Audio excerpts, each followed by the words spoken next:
Shalom, selamat pagi buat seluruh jemaat yang dikasihi oleh Tuhan Yesus Kristus. Pagi hari ini kita akan memulai aktivitas kita, tapi ada baiknya kita mau dikenyangkan oleh firman Tuhan. Karena itu mari kita berdoa. Puji dan syukur bagimu ya Bapa di surga, atas segala cinta kasih Tuhan dalam hidup kami, sehingga kami boleh melewati malam yang Tuhan berikan untuk tempat kami beristirahat.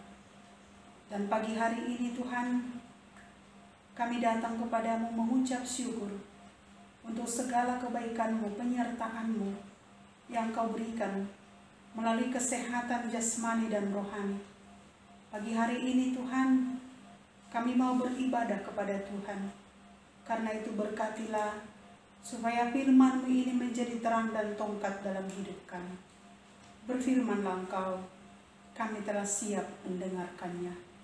Dalam Kristus Yesus, kami boleh berdoa kepadamu. Amin. Firman Tuhan pada hari Selasa, tanggal 13 Oktober 2020, tertulis di Kisah Para Rasul 20 ayat 10, demikian firman Tuhan. Tetapi Paulus turun ke bawah.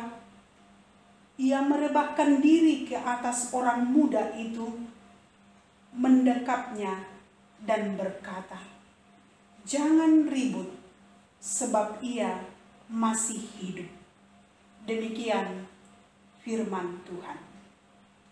Saudara-saudara yang terkasih dalam nama Tuhan Yesus Kristus, di tengah-tengah kondisi medan pelayanan yang dihadapi oleh Apostel Paulus, dia sangat merasakan kesulitan.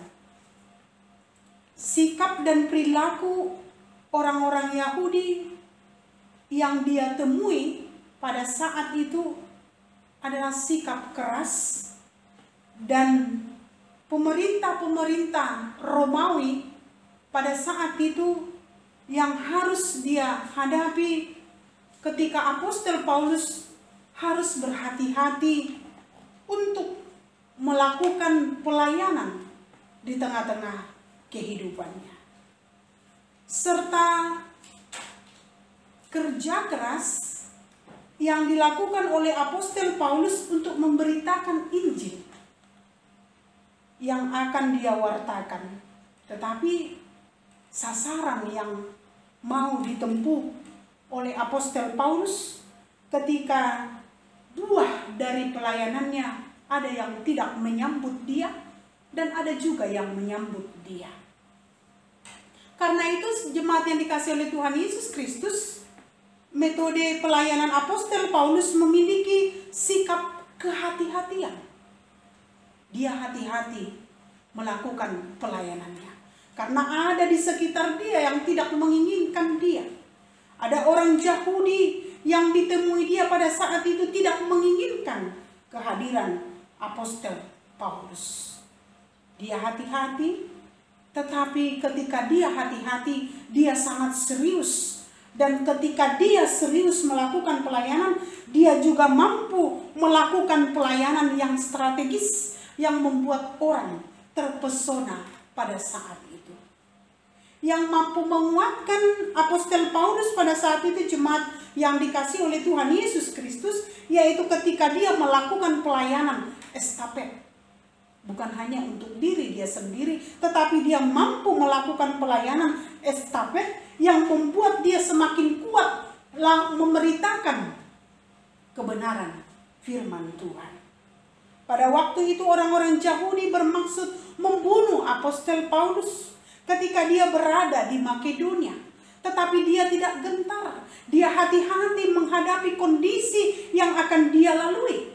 Karena Apostel Paulus juga berbicara dengan saudara-saudaranya ketika dia harus meninggalkan Makedonia. Karena itu juga kita miliki di tengah-tengah hidup kita sikap yang dihidupi oleh Apostel Paulus. Ketika dia boleh bercerita kepada banyak orang banyak yang terpesona dengan Apostel Paulus. Sehingga pada saat itu ketika Apostel Paulus lama berbicara, sehingga ada seorang pemuda yang bernama Eptikus yang duduk di jendela itu. Karena Paulus amat lama berbicara, orang muda itu tidak dapat menahan ngantuknya. Akhirnya dia tertidur lelap. Itu yang dikatakan oleh ayat ini. Tetapi Paulus turun ke bawah. Ia merebahkan diri ke atas orang muda itu, mendekapnya dan berkata, "Jangan ribut, sebab ia masih hidup." Di mata orang, pemuda itu sudah mati.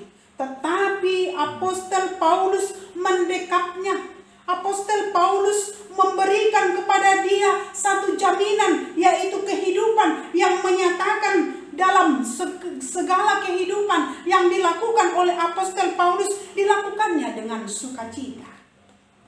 Dan banyak orang pada saat itu mengatakan sudah mati pemuda itu. Tetapi dalam nats ini Paulus melakukan satu pekerjaan yang sangat mengagumkan. Paulus menghidupkan pemuda itu karena kuasa Allah ada pada pemuda itu.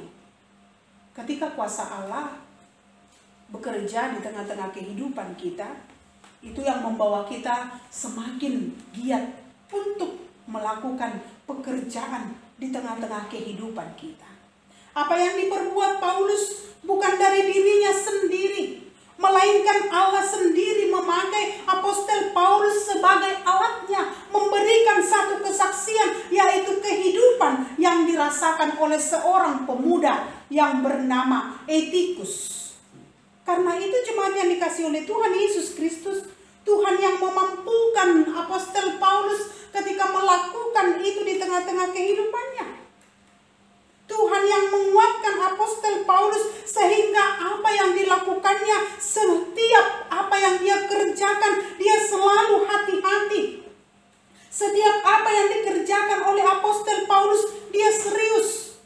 Setiap apa yang dikerjakan oleh Apostel Paulus menyatakan bahwa segala sesuatu yang dikerjakan dia adalah campur tangan Tuhan di tengah-tengah kehidupan Apostel Paulus.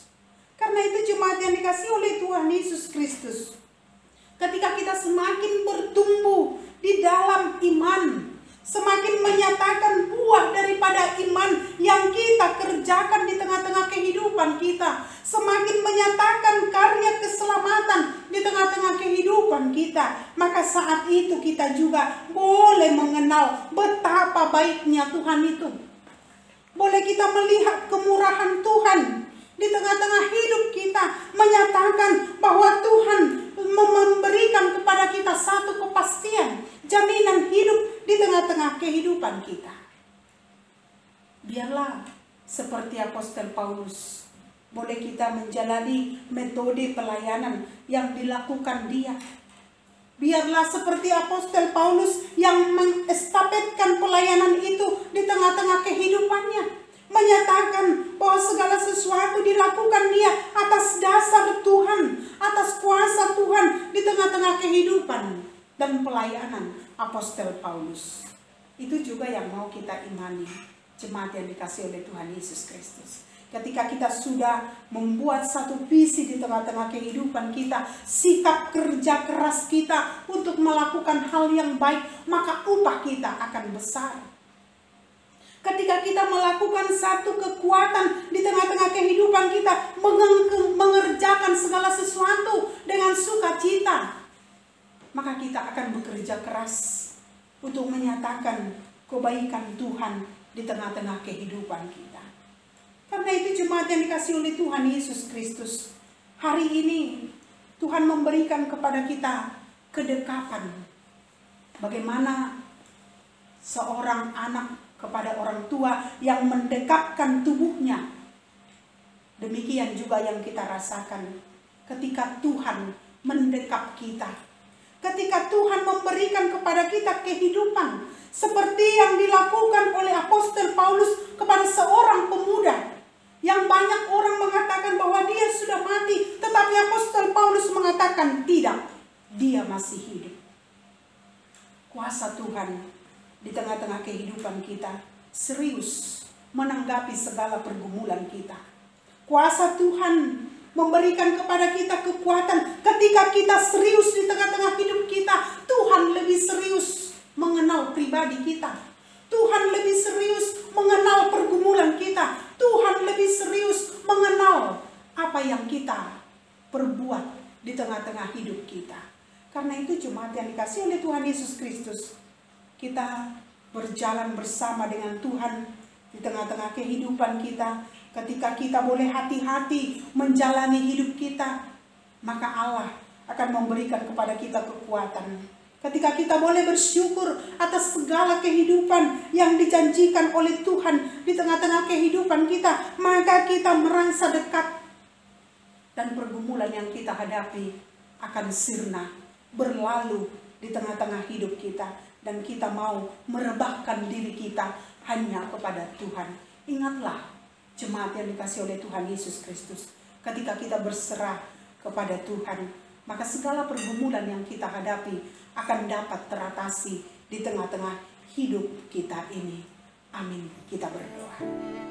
Terima kasih ya Bapa di surga atas firman-Mu pagi hari ini yang mengingatkan kami supaya kami boleh hati-hati di tengah-tengah hidup kami. Karena Tuhan lebih serius mengenal kami dibandingkan orang-orang lain. Karena itu berkatilah kami Tuhan Yesus, supaya kami boleh mendekapkan diri kami kepada Tuhan. Seperti Apostel Paulus yang mendekapkan dirinya hanya kepadamu, sehingga kuasa Tuhan nyata di tengah-tengah kehidupan Apostel Paulus. Karena itu ya Bapa di surga, hidup kami berarti di tengah-tengah dunia ini karena Tuhan campur tangan. Jika persoalan yang kami hadapi, Tuhan lebih serius menangani segala persoalan yang kami hadapi itu. Karena itu berkatilah kami Tuhan, supaya kami boleh mengatasi segala persoalan, boleh berjalan bersama dengan Tuhan di tengah-tengah kehidupan kami. Bantu kami ya Bapa di surga, berkati seluruh kehidupan kami, kehidupan jemaat-Mu. Berikan kesehatan jasmani dan rohani, berkati keluarga mereka, berkati pekerjaan mereka, berkati anak-anak mereka Tuhan. Perlindungan-Mu buat seluruh jemaat-Mu dimanapun mereka berada.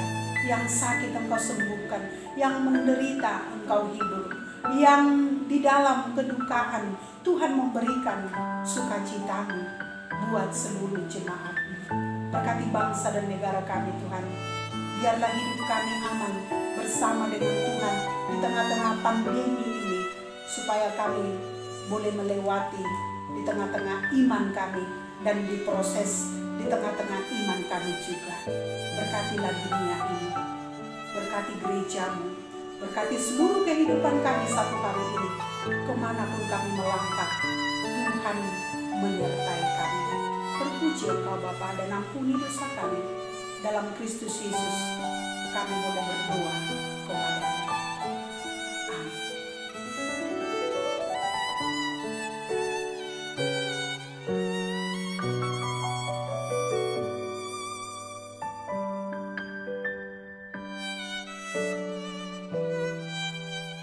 Amin.